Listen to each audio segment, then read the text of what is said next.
Post office ना। आज का जो मकसद है, जो हमने प्रेस वार्ता की है, इसमें मैं आपको केवल कहना चाहता हूं कि प्रत्येक 5 वर्ष की तरह इस साल भी हम नेपाल में जनकपुर धाम में विवाह पंचमी के प्रभु श्री राम और माता जानकी के विवाह उत्सव पर काफ़ी धूमधाम से मनाने का प्रोग्राम बनाए हैं। इस साल पंचमी 6 दिसंबर को पड़ता है और चूँकि ये बहुत विशेष इसलिए है कि राम जन्मभूमि और मंदिर बनने के बाद ये पहला एक फंक्शन हम लोग माता जानकी के नाम पर होने जा रहा है। यह पहला विवाह उत्सव जिसमें विशेष बनाने के लिए हम लोग जोर शोर से तैयारी कर रहे हैं।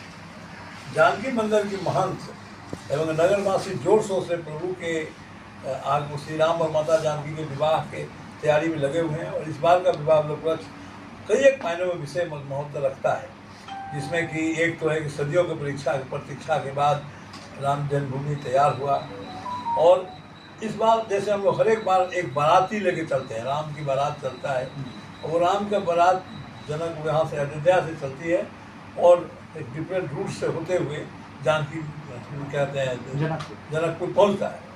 तो इस बार जो हम लोग का जो यात्रा है वो क्या कहते हैं, यह यात्रा दक्षिण बिहार में जब आएगा और यूपी से तो बक्सर, आरा, पटना होते हुए ये नॉर्थ बिहार में सोनपुर जाएगा। तो हम लोग के यहाँ ये क्या है कि 26 नवंबर को 8:30 बजे ये कालसुलकपुरम से जनकपुर धाम के लिए बारात चलेगी। तो हमारे यहाँ ये आरा में 28 नवंबर को आरा में दिन में पहुँचेगी और बक्सर में उसके पहले बक्सर में रात्रि विश्राम होगा 27 नवंबर को। 28 नवंबर को जब आरा में आएंगे तो आरा के बाद इस शाम तक हम लोग यहाँ पटना आ जाएंगे। पटना में हमारे तिवारी जी हैं, इनके सौजन्य से इनका जो गेस्ट हाउस है उसमें हम लोग ये बारात को ठहरा रहे हैं और रात में हम लोग का वहाँ पर ये होगा आरती होगी और उसके बाद 29 नवंबर को दिन में हम 28 नवंबर को कर करके उसके बाद हम लोग आराम ये कहते हैं पटना से 29 नवंबर को नाश्ता करा करके हम लोग इनको सोनपुर की तरफ भेजेंगे। फिर सोनपुर से वहाँ के विश्व हिंदू परिषद के लोग लेकर के इनको जानकी नगर तक जानकी जनक धाम तक जाएंगे। इस पूरे इसमें कहने में 30 नवंबर को रूनी सैदपुर में दिन में भोजन और सीतामढ़ी में पुनरा धाम पहुँचेंगे। 1 नवंबर को फिर ये अहिल्या स्थान पर जाएंगे। फिर वहाँ से 2 दिसंबर को विश्वामित्र स्थान पर एक दिन का स्नान होगा, आराम होगा, भोजन होगा और फिर 3 दिसंबर को जलेश्वर नगर भ्रमण करते हुए जनकपुर धाम पहुँचेंगे। 4 दिसंबर को बारात जनकपुर धाम में आयोजित विवाह तिलकोत्सव संबंधी मिलन समारोह में समय बाराती शामिल होगी।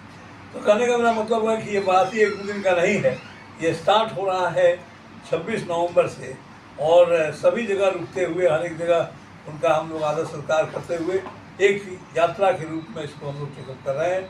और पटना में ये हम लोग का 28 नवंबर को ये प्रोग्राम है और इस दिन हम लोग आरा में भोजन के बाद वो पटना में आएंगे तो हम लोग उनका शाम में आरती है और उस दिन विश्राम है और उसके बाद फिर हम लोग आगे बढ़ेंगे।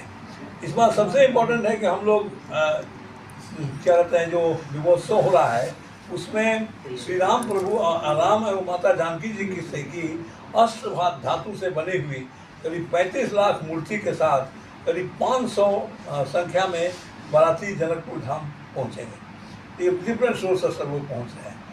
इस पूरे प्रकरण को हम लोग एक बहुत ही उत्सव के रूप में मनाने जा रहे हैं क्योंकि ये 500 साल के बाद राम जन्मभूमि बनने के बाद ये हिंदू के लिए एक बहुत ही पवित्र उत्सव हम लोग के सामने आया है और हम लोग का ये दायित्व बनता है इसको हम लोग अच्छी तरह से पूरा करें।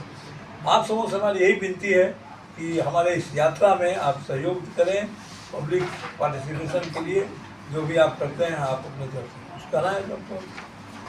सागर समिति की घोषणा सुनील जी भी कार्यक्रम के बारे में तैयारी किया। आवास भी है वहीं पर बारात का स्वागत भव्य दृष्टि से होगा और आते के साथ उनका चाय नाश्ता और 56 भोग से उन लोगों का भोजन कराया जाएगा और आरती प्रसाद और कलाकार से गीत इत्यादि वगैरह और महानुभाव लोगों का जो वहाँ बारात के प्रति जो होगा मंतव्य अपना रखेंगे।